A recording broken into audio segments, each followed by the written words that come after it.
but more owners today that are considering the impact of a transaction.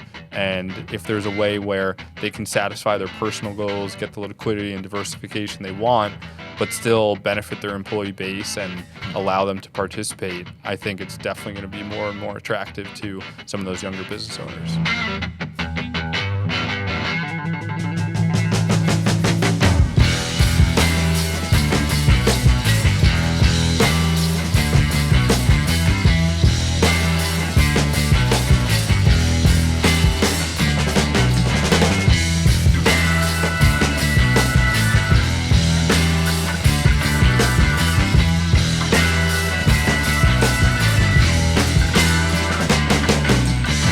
Hey everybody, and welcome back to the Exit Is Now podcast with me, your host, Scott Snider. Hang out here at our EPI Partner Summit. So this is 3 of 3. So over the last few weeks, you've seen some episodes, some special edition episodes where we're recording live from EPI headquarters here in Cleveland, Ohio, as we are at our EPI Partner Summit. And for those of you that perhaps haven't followed the last couple of episodes, what that means is we have a ton of great VIPs inside of our EPI community that provide products, services, tools to empower us to become the most valued and trusted advisor. And so we have partners here, vendors here, chapter presidents here. Our faculty is in town for a couple of days and really strategizing around bringing more clarity, developing a deeper vision, and then getting aligned as, again, a community of folks that help thrust this whole industry forward. So we have Andrew here from CSG Partners, focused in on, I think, a hot topic this year around employee ownership. So as he was here, he's also actually recording another academy course, so Yep. a new style of academy courses that are coming out and debuting here in what would be in the new year, so here in just a couple of months. But I said, since you're in town and you are an expert in one of our hottest topics that we have, I said, hey, why don't you come into the studio and let's record a show together. So thanks for coming in. I know it's a lot. Yeah, appreciate it, Scott. Excited to be here. Yeah. So I wanted to kind of dive in, at least from a high level, around employee ownership and ESOPs. For me, I was telling you this off the show, and it's one of the three key observations, or one of the three key observations of our 2023 State of Owner Readiness Survey. Yeah. And for our audience, if you haven't read that survey, you could grab it at ownerreadiness.com. But what the observation is in the second generation in particular, 82% of the second generation owners said that they wanted to sell internally. And I said, duh, that makes sense. Yeah. Right? They got the business from founders, which were mom and dad. It got gifted or bought into the second generation. And of course, they want to give it to their sons and daughters. Right. However, when you peel the layer of the onion back, the number one answer for those internally was not family business, but was employee-owned businesses. Yeah. They said that we were able to grow this business from our moms and dads. We've created this legacy, and we've done it as a family, a family of employees and owners. Right. And I thought it was super cool to kind of see that, and they felt obligated to their employees. They felt that they didn't want to change core values, mission, or purpose, and they thought the best way to transition this into the next generation of ownership was through their employees. And so when you look out 5 years, 10 years, like as an ESOP expert, what do you see? Do you think it's going to be a viable option for owners in the United States at 82% that clearly want to kind of make that happen? Yeah, I mean, I think we're already seeing it today. Yeah. There's more and more business owners considering ESOPs as an exit strategy, considering other objectives of a transaction, not just dollars in their pocket, but how do I also achieve the objectives of my legacy or my employees, right? Thinking about all the other people that are impacted from a transaction and trying to layer those objectives into your overall exit strategy and your plan. So we've seen ESOPs taking off already, but if you look at it relative to the broader M&A market, there's a couple hundred ESOPs that get done a year. It's still very, very small relative to the overall size of M&A transactions. Why do you think that is? I think the myth sometimes is that we hear that, oh man, they're so complicated. I don't know if that's true. Do you feel like it's complicated? I think they can be complicated, but there's also a way to kind of simplify things down. Okay. Think about an ESOP as a way to sell your business, and exactly the minutia around it and some of the very technical details.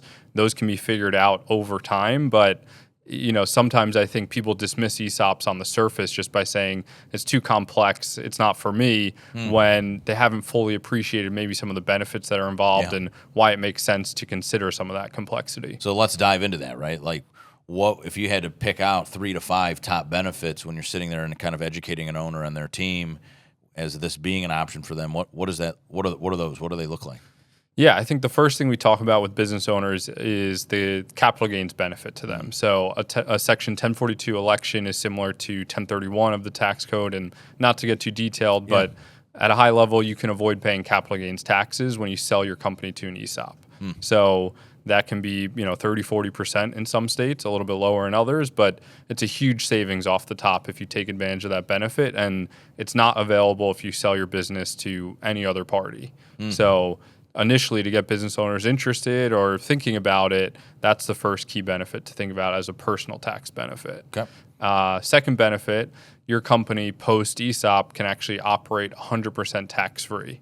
So the ability to eliminate all corporate level taxes is huge. It frees up cash flow to support a transaction, but also the cash flow can be used to invest in growth or other initiatives. Yeah, I was going to say growth would be. So we're talking about tax a lot, right? Yeah. But there's these tax incentives on purpose to try and build more employee ownership out there. And then the last benefit that is the primary one and maybe is the most obvious, but the ability to give equity to your employees that have helped you build the business. And again, this is something that they don't have to pay for, right? It's different than a 401k where you're taking money out of your paycheck, contributing it. This is something that as long as you continue to work there, satisfy eligibility requirements, you're going to receive more and more shares, more and more equity in the business over time. And we've seen a huge number of employees become millionaires just by being loyal to the company. So there's a couple of ESOP owners that we've had on stage at the Exit Planning Summit in the past, and they talked about that. They talked about kind of like your average Joe, right? They're typically in like a manufacturing facility. The guy had worked there for 20 years. They converted over to an ESOP. He put in another 20 years, but the time that he left, he was a millionaire. It changed his life, changed his family life, changed his grandkids' life. And it was, I think, a real unique experience from somebody that I think truly was just loved what he did, was loyal to the company, and never would have thought he could call himself a millionaire. Right. I think it's a super unique benefit. And those sort of businesses are the ones you find that are really ingrained in the community, right? That you see the people that work for you down the street at the grocery store, whatever it is, and people are just concerned, if I sell it to someone else, what's going to happen to these people? I have to live with, still live in the same neighborhood as a lot of these employees, and I want to make sure that they're protected, even if, I'm trying to go through some transaction to satisfy my personal goals. How can I also take care of those individuals? Does the owner in an ESOP transaction typically have to stay on in any capacity? They don't have to. Okay. A lot of our clients want to in some capacity. Can they participate in the ESOP post-sale? They can, yeah. So if you elect 1042, which is that capital gains benefit we talked about, then you're not eligible to participate in the ESOP. If you don't take advantage of that, then you can participate. All right, so that's the catalyst. decision that's the point. That's the decision point. Okay. Yep. And the business then is run by whom? A board? Board of directors. So some clients, after they sell, will just sit on the board. Some will remain a CEO. You can kind of separate. Management transition is also important from ownership transition. So you can sell to an ESOP, but you also have to think about who's going to continue to run the business, because this is different than there's no operator coming in, right? The trustee doesn't sit on the board. They're concerned about satisfying their fiduciary obligation to the employees and protecting them. Beyond that, you get to keep running the business as you do today, making decisions on hiring, firing, growth plans, things like that. And so you can have as much say as you want, or you can have a totally independent board and have them sort of take over running the business.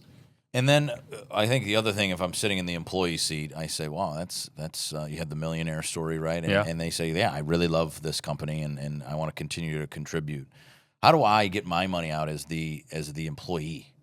So employees have the right and the company has the obligation to essentially convert the value of their ESOP account to cash when they leave the business. So if they retire or if they just depart for another job, they sell their shares back to the company. The company makes a market for them and converts the value into cash. There's certain flexibility for the company, so it's not put in a hard position where they can pay employees out over a number of years. Sure. But essentially, they build up, value in their ESOP account. They see the shares and the price grow each year, hopefully. Yeah. And then eventually, when that time comes, they convert that share into cash, and that can be rolled into your retirement account and continue to grow tax deferred until you access it in retirement. Yeah. I think it's a really cool opportunity for employees to gain access into business ownership. What kind of, if the other, I guess, question I would ask as an employee is, what are you guys having an annual meeting a year? Do I participate at all other than outside of my daily jive? Or what does that look like, I guess, for it does. So employee communication becomes very important, critical, right? yeah. You want to build that feeling where you come in every day and the work you're doing is going to drive the value in your ESOP account. So it typically, can take a couple years to really drive that message home, educate the employees on how it works, explain things. But we do see broader employee communication. You don't have to share financial information, but a lot of times we'll see at least, like an annual town hall type meeting to revisit how the company did, what's the expectation for this year. But you can certainly, share quarterly results, whether it's revenue or some sort of other KPI. It's up to the company. There's no obligation to share, but it does help to really drive home that employee ownership culture and have employees more bought into the ESOP. So is there an age group of business owners that it would consider, right? Because the tax benefit for me, if you have a large enough company, there's about 57% of boomers, particularly, that are looking to sell in the next 5 years. Yep. And if they own 51% of the privately held market, we're going to see that silver tsunami that I think we've been talking about for 20 years here at EPI. It's finally here with the youngest boomer, 61, the oldest about 78, the average 67. I tend to lean into the boomers, particularly because of the tax saving standpoint. Is that, from an age range, is there an ideal client for that standpoint? Yeah, I think the one thing about ESOPs is it is a little bit more of a gradual exit. So exactly. You're not walking away tomorrow with all of your money. Right. Typically, you're getting some cash up front, and you're getting some deferred portion, whether that's a note that's paid off over time or retaining equity or warrants. So generally, we try and tell people it's something you need to think about a little bit further ahead. We have clients that are, in their 40s, early 50s that aren't looking to retire, but they recognize the value in diversifying their wealth, and they see ESOP as a way to exit over 15 years versus being done tomorrow. But it does become a challenge if you wait till the point that you're burned out and you're ready to walk away tomorrow and you want to just get cashed out. It becomes a little bit harder to make an ESOP work under that situation. So if I'm listening in, whether I'm owner or advisor, and I'm saying, man, okay, I'm bought in on that. I just a little snippet of information. I wonder if I'm ready for that. There's got to be an ideal makeup, right? Just like there is for any other financial buyer, a private equity firm. What does a company look like that's ESOP ready? Yeah, so most of the time, these are your kind of family or founder-owned and operated businesses.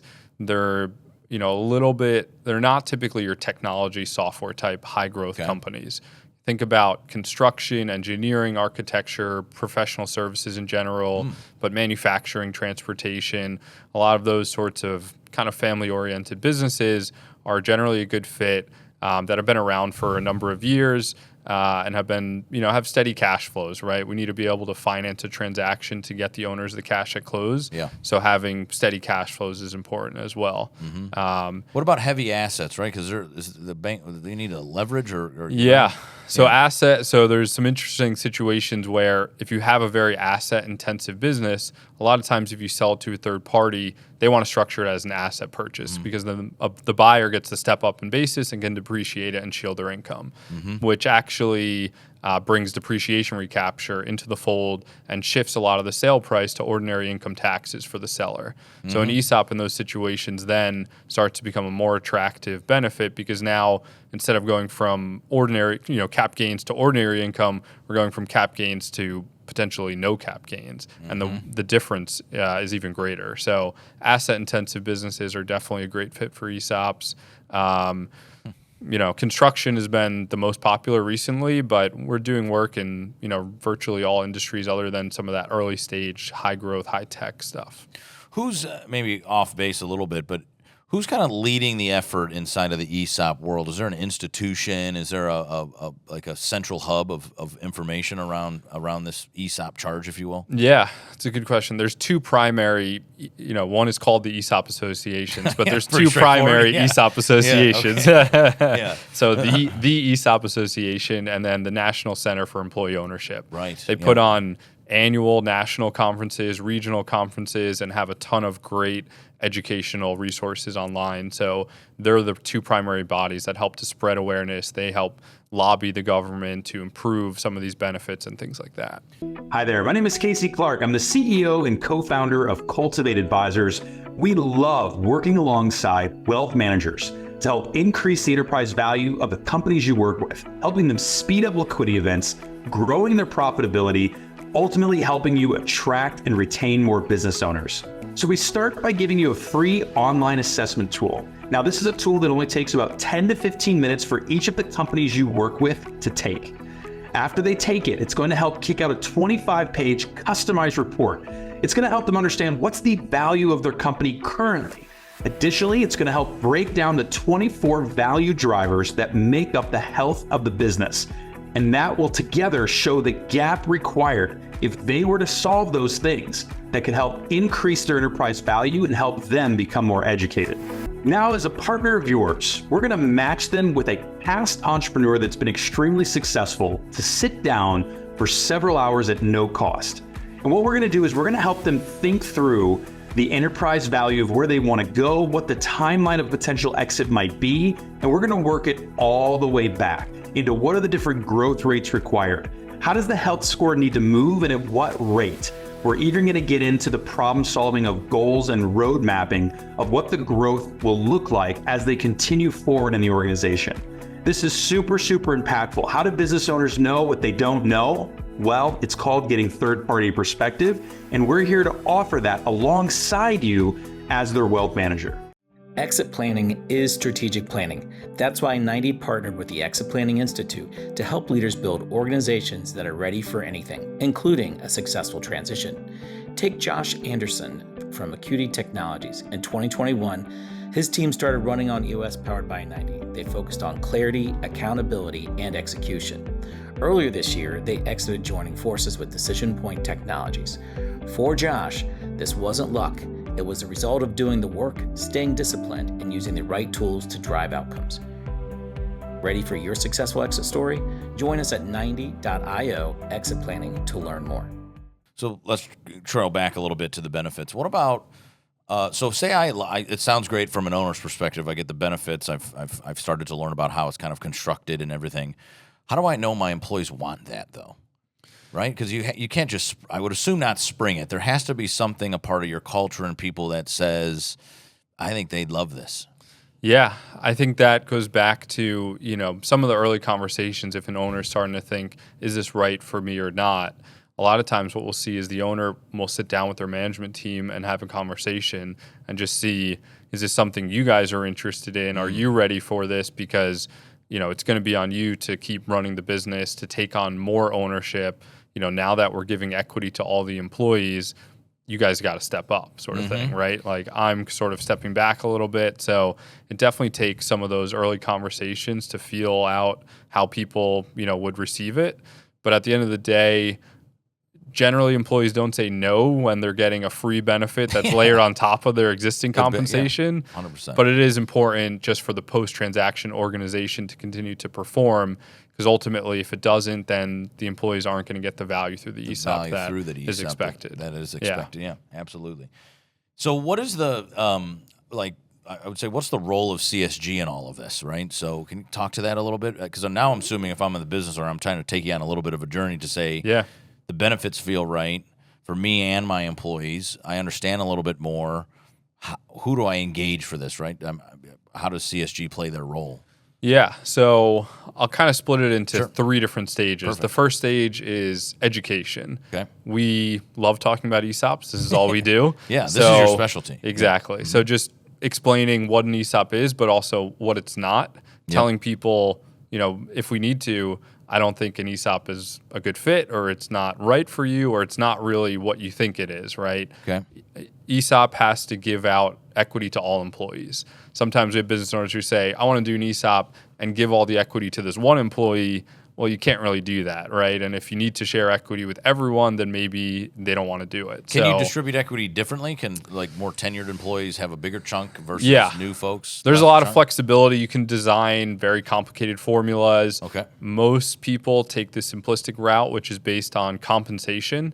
So each employee's salary and bonus as a percentage of everyone's salary and bonus. So the people making more generally get more shares through the ESOP. Okay, that's good. So education is key up front to figure out, is this right or not? And that can be a 1 month or a 1 year process. It's very different early stage.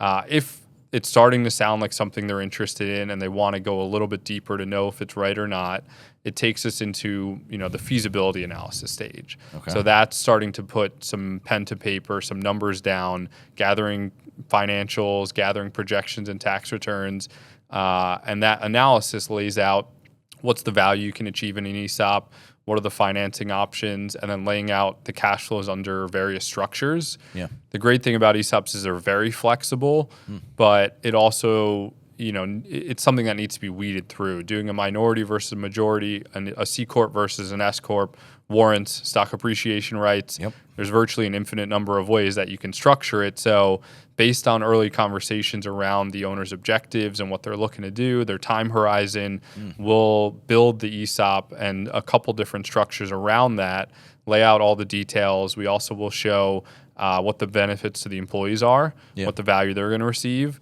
And that analysis then essentially provides a playbook. If you want to move forward with an ESOP transaction, here are multiple different paths and ways to do it. And so that last third stage that I mentioned is moving forward full steam ahead with the ESOP. We help to structure the transaction from a corporate and ESOP perspective. We help to negotiate all the terms with the ESOP trustee, the purchase price and other things. And then we help to raise the financing for the transaction, because that's what gets the owner the cash at close. So, and then that's the kind of 3-gated process, right? Do you guys, once you place the trustee in there and the thing and the business transitions over to the ESOP, do you guys stay involved, or is that your job's done there and then the trustee is the person, right? Yeah, so we set people up with the trustee, obviously, as part of the transaction, but also a third-party administrator, a TPA. Yeah. They handle all of the bookkeeping, administration, and sort of just the back office type stuff. So we're usually involved pretty heavily early on to help with the employee rollout, making sure that everyone understands how the ESOP works, things like that. And then we check in regularly with our clients just to make sure that the transition, you're employee owned now. How's it going? Do you have questions? Do you need help? We can still serve, because we're kind of sitting at the center of the entire transaction.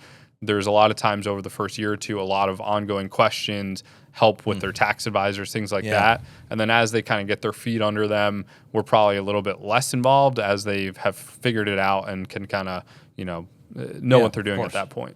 Who refers you in? Is it is the business owner going direct to you guys, or are you being called in by, hey, I have a client? Is it your sources, an attorney, a CPA, something like that? Yeah, it's a lot of wealth advisors and CPAs that are out there that work with business owners. We've done so many ESOPs over the years that we get a lot of referrals from prior clients. Cool. A lot of business owners know other business owners. Said this really worked for me. You should talk to these guys. Exactly. So it's a combination of client referrals, CPAs, lawyers, wealth advisors, and referral sources like that. And then we have a ton of good information on our website, education-wise. So people end up on our website looking for more information, and generally, that leads to some kind of direct interaction as well. What is that timeline like from like I'm getting educated to I'm doing analysis to I'm conversion? So if I'm thinking, hey, I want to exit in 3 to 5 years, how long does that process take? So the education stage is hard to pinpoint because I've spoken to some business owners who said, I just started a business yesterday. I think I want to do an ESOP. In the end, what should I be thinking about now? Okay. So, like I said, education can be 1 week, 1 month, 1 year, or 1 decade. Okay. It depends how early they're starting. But, putting that aside, the second stage, the feasibility analysis, is usually a 4 to 5 week process or so. Okay. And then closing a transaction, I would say, is about a 4 to 6 month process. So, I mean, to me, that's relatively quick, right? You could really make this thing happen in a general short amount of time once you kind of say, this is right for me, right? You get to to your point, the feasibility assessment and then the actual transition. Yeah. It's actually, I think in the grand scheme of things, rather quick. I ask because I think it's kind of a perk for an owner. Yeah, no, one of the benefits of an ESOP is, when you think about selling your business to a third party, whether it's a private equity or strategic buyer, there's a long marketing process, building a target list of who you're going to go out to, pre-pitching the deal. So by eliminating all of that, we're setting up a trust who's going to buy your company. Right. We have to go out and hire an ESOP trustee and negotiate, raise the financing, still do a lot of diligence and work, but you're cutting out a lot of that marketing process to find the buyer because we already know who the buyer is for an ESOP. So I think that's your time saving right there, is going through, maybe having conversations that people are just tire kicking, not that serious, but it's part of the process. I think it's also cuts out the my baby's ugly kind of syndrome, right? Because you don't have these people coming in and critiquing what you've built because you already know where it's heading. So you kind of take out some of that emotional side. I think that honestly kind of kills deals for owners in the end as well. Yeah. I mean, ESOPs are a friendlier transaction. You hire a trustee and generally, they want to get a deal done because they know it's good for the employees. They have to operate within certain guidelines to be able to justify the price they pay, right? There's oversight involved in ESOPs, but putting that aside, ESOPs are definitely a friendlier transaction, and they're not as sort of, other side of the table as others can be. Is there a revenue or net profit or EBITDA threshold that's ideal for ESOP? Usually somewhere around $3 million of EBITDA and above is where it makes sense. So that, and then we use about 20 full-time employees as the two sort of quantitative thresholds to start to consider an ESOP. And by the way, the 20 will exclude, a lot of times 1099s, part-times, union employees. Putting those aside, you need 20 full-time employees without those included. Can you do an ESOP transaction if you're union-based? You can, actually. Okay. Most of the time, the union employees are excluded, but we have had clients that include them. It might add a little bit of time just to explain to the union how it works and get their approval, but it is possible, yeah. Okay, yeah, that's interesting. That was another thing that I'm thinking inside, and you'll hear this more as you enter our SEPA or in our academy faculty. That's a question that I can remember in sitting in classes that candidates are talking about, right, as they start to envision their client kind of walking down that path as well. Yeah. So kind of going back to the top of the show, I introduced the state of owner readiness statistic that was 82% of the second generation wanted to transfer internally, and it was something like 75% of that group said that internal option was in fact employee ownership. So when you do look out that 5 to 10 years and the conversation that we've had around benefits and how it's all done, you think it's a viable option for many owners? You think we'll see ESOPs grow in the next 5 to 10? Yeah, absolutely. We're very excited about the future. We see a huge amount of potential. The other thing that I just want to touch on quick because we haven't talked about it, the ability to do a minority sale to an ESOP is something that's very unique. Selling 30 or 49%, maintaining majority control, majority ownership, but still taking some chips off the table, starting to diversify your wealth. And in the future, if you want to sell to a third party, if you want to sell to a competitor, you still have the option to do that. The employees are just now going to participate in that sale. So today, with interest rates being a little bit higher, we've seen a minority sale transaction to an ESOP be a lot more attractive and just make a lot of sense. Does the ESOP go away if it's sold by private equity and they would participate in that, or the private equity bring the ESOP along? I mean, I guess it could go either way. It could go either way. Most of the time you see them wanting to just take it out and Yes. then put in their own sort of employee ownership structure if they're interested in that, or if not, then they would just buy it out. You can leave it in place, but typically they get bought out, which is good for the employees because it sort of pulls forward, right? They would have had to wait 20 years till they retire and leave the company. Now they're getting cashed out of their ESOP account today. I know sometimes there's a question, well, if all the employees are getting rich, are they going to retire and walk away? And then, I just bought a company with no employees. It does, it's still subject to retirement rules, just like 401ks. So if you access it early before retirement, you're going to pay taxes and penalties. So while, yes, they do have the option to do that, most of the time when employees get cashed out, they're rolling it into an IRA or other tax-deferred structure, and that's really the retirement plan. And I would think the ESOP companies, I was telling you, we've worked with a couple of ESOP companies that have joined us at our summit and speaking on stage about their experiences. I wouldn't say their people are like that, right? I think there's a certain type of owner and type of culture that's built at a company that is employee owned that isn't just, I'm going to leave, right? It's that they're talk about owner like decentralization. They're bought into the team, the culture, the product or service that they're doing. And so, though I can understand the concern of, all right, my employees are going to get cashed out and they're going to leave, I think it just runs much deeper than that.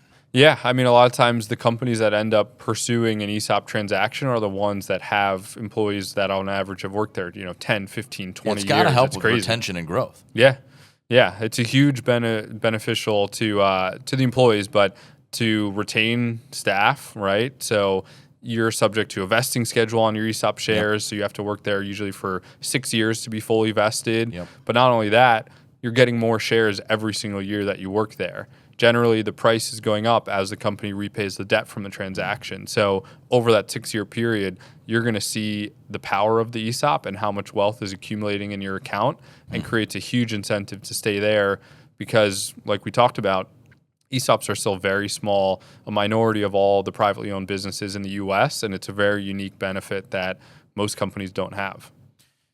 Do you think that, so going on this trend of 5 to 10 years, does it really become a kind of a mainstream, not necessarily Main Street business, kind of a mainstream way for owners to exit?